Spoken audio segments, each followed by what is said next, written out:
Hey, good morning. I had a very interesting morning at my house today. I was still in bed and it felt like my wife was shaking me awake. And then when I got coherence and lucid enough to recognize it wasn't just my wife that was shaking me, but in fact we were having a fairly sizable earthquake. Interestingly, my wife was saying to me, get the babies, get the babies.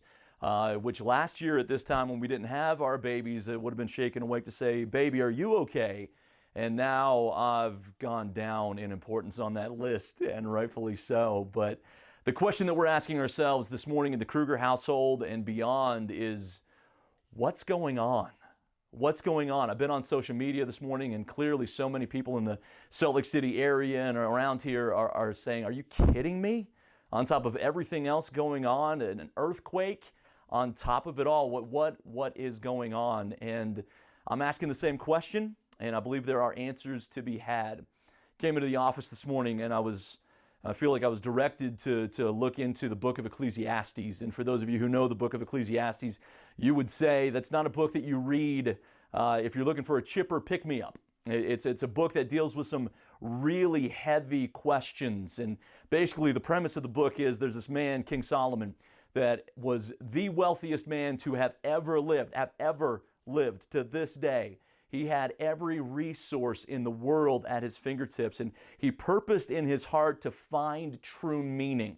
So he asked every question in the world, questions that you and I are never going to be given the opportunity to ask. Will this fulfill me? Will this fulfill me? Should I try this? Should I try that? He actually called it wisdom to answer all of these questions. He went to good living and debauchery, and he said, I need to find out what means something. And at the end of all things, he said, it's all meaningless. This is all for nothing. It's all vanity. Vanity is the word that's used often in that book. And I believe during times like this, brothers and sisters and beyond, we are being given an opportunity to ask that same question. What is going on? I don't really know.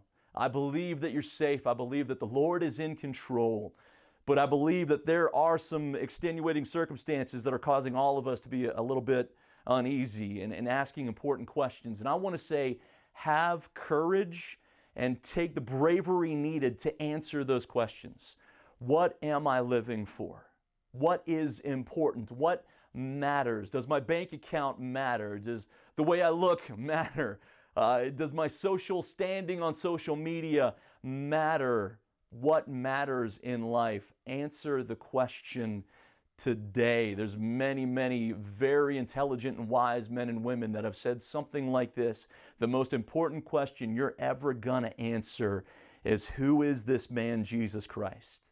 Some of you think he's a fictional character. Some of you think he's merely a historical character, and some people think he's much more than that. I happen to be of that camp. So today, in asking all of the questions, I'm going to encourage you, brothers and sisters, and anyone listening, answer the question, who is Jesus Christ? And does he have something to say today about worldwide pandemics, about earthquakes, about societal dis-ease and unrest? And I know that he does.